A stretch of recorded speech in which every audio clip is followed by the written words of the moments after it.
নমস্কার, আমি পার্থ। আপনারা দেখছেন নির্যাস টিবারের ভিডিও।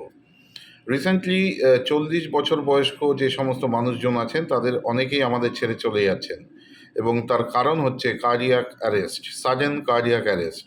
যারা চলে যাচ্ছেন তারা আমার আপনার পরিবারের কেউ, বা আমার আপনার বন্ধু বান্ধব, আত্মীয় স্বজন, বা পাড়া প্রতিবেশীদের মধ্যে কেউ না কেউ।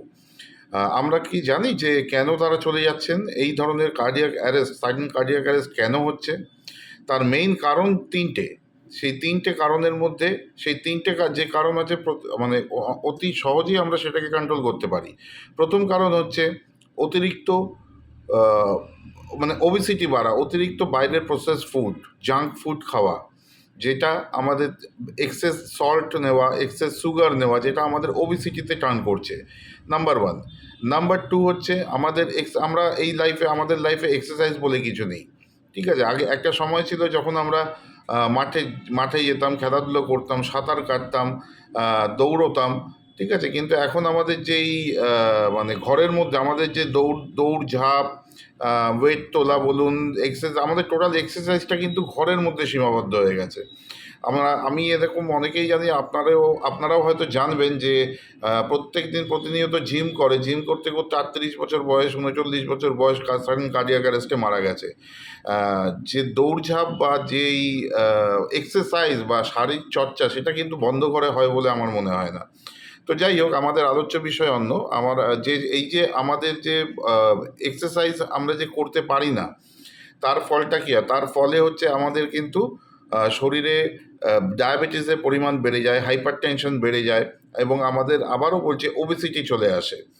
নাম্বার থ্রি, ভেরি ইম্পর্ট্যান্ট, এবং রিসেন্টলি এই বিষয়টা ভীষণভাবে ইয়ং জেনারেশনের মধ্যে বেড়ে গেছে, অতিরিক্ত মদ্যপান এবং ধূমপান।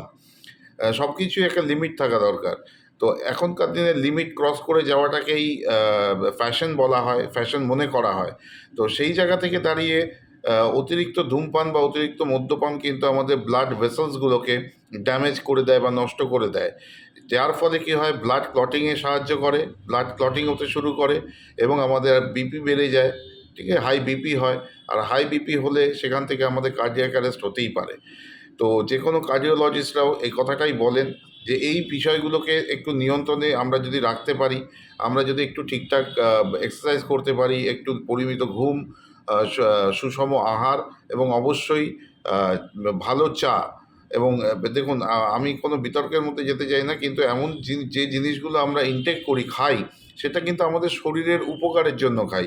একবার প্লিজ ভেবে দেখবেন, আমরা যেগুলো খাই, সত্যি কি আমরা এগুলো উপকারের জন্য খাই? নিজেকে প্রশ্ন করবেন। আর সবাইকে আমার শুভেচ্ছা রইল, এবং আমাদের মানে নির্যাস টিবারের তরফ থেকে অনুরোধ, আমরা চেষ্টা করব আমাদের আশেপাশের এই মানুষজনদের যাতে এই ধরনের বিপদের মধ্যে তারা না পড়েন, এই ধরনের রোগের মধ্যে তারা না পড়েন। সেই জন্য আমরা তাদের সবসময় সচেষ্ট থাকব। আর বিশদ জানতে গেলে বা বিশদে যদি আপনারা এই বিষয়গুলো সম্পর্কে আলোচনা করতে চান, তো সবাইকে স্বাগত নির্যাস টিবারে, আমাদের ঢাকুরিয়া শহীদনগরে। আপনারা আসতেই পারেন, এসে একবার দেখে যান। আমরা আলোচনা করতেই পারি বিভিন্ন বিষয় নিয়ে, কিভাবে আমরা এগুলোকে অনেকটাই আটকাতে পারি। ভালো থাকবেন, সুস্থ থাকবেন। ধন্যবাদ।